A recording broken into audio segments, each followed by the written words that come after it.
if we were to define China-Italy trade flows coming out of this Meloni-Xi meeting, then can we expect material improvement in the headline in the familiar sectors like luxury, food and cars?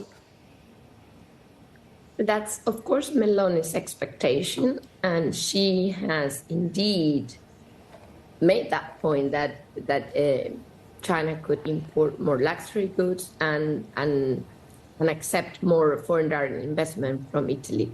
Meloni, however, has responded that there is 3 times more foreign direct investment from Italy into China than the other way around. So what really she's looking for, in my view, is to have one of those wonderful EV factories that most European countries are fighting for, especially batteries, because that's where the value added is.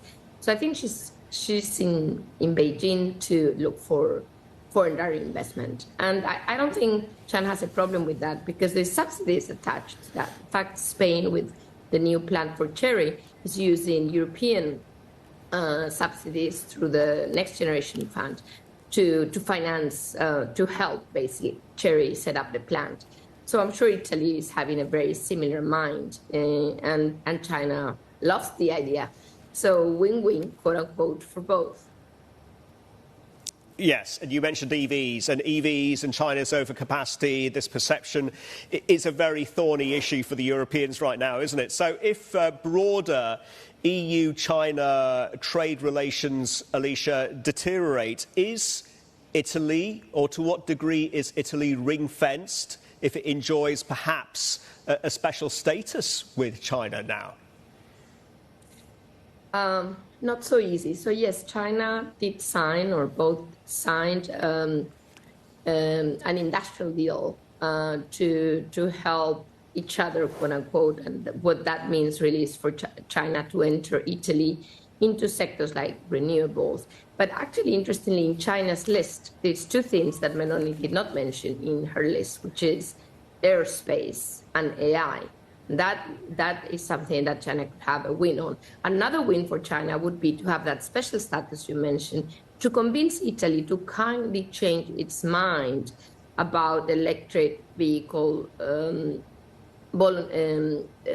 countervailing duties that Europe has set up already since the 4th of July, but which need to be to the European Council, where she has an important vote, because this is weighted, depending on the country's size. So she could turn from supporting the tariffs, this is what we know from the voluntary voting that happened just a week ago or so, to not supporting the tariffs from the Commission. And I think China is really looking for those votes. And this is probably why already, this is not yet in the news, but that also Spanish President Sanchez will go to China in October. Why? Because this specific meeting at the EU Council will be late October, early November. So China wants that. Yeah, I was going to say, because, that early November, that is when the EU is going to decide whether or not to make those tariffs on imported Chinese EVs permanent or not. So, Alicia, everybody in Europe seems to want China or a Chinese EV brand to set up a factory. In Italy's case, right, they're going to have to dangle carrots, incentives, maybe even subsidies.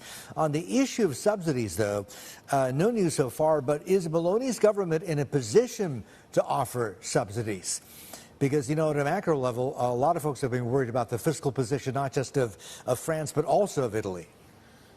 Yes, absolutely right. And beyond that, if I may, because Italy's use of the Next Generation funds for green transition is already basically exploited. They've used it massively for improving home heating, improving, basically the external look of buildings and improving their energy efficiency. So we know that they are really at a crossroads with additional use of the Next Generation funds for anything, but including for the green transition. So Meloni has little to offer, but I have to say she's been quite smart in this trip, in making this a landmark for China in its relations with member states. This package basically of what they have been discussing in the deal. And in that regard, I think she's done more than many other member states as regards relations with China, even after leaving the Belt and Road Initiative, which was a hit for China. So in that regard, yes, there's less money on the table probably than for other countries, but she's played her cards quite smartly, in my view.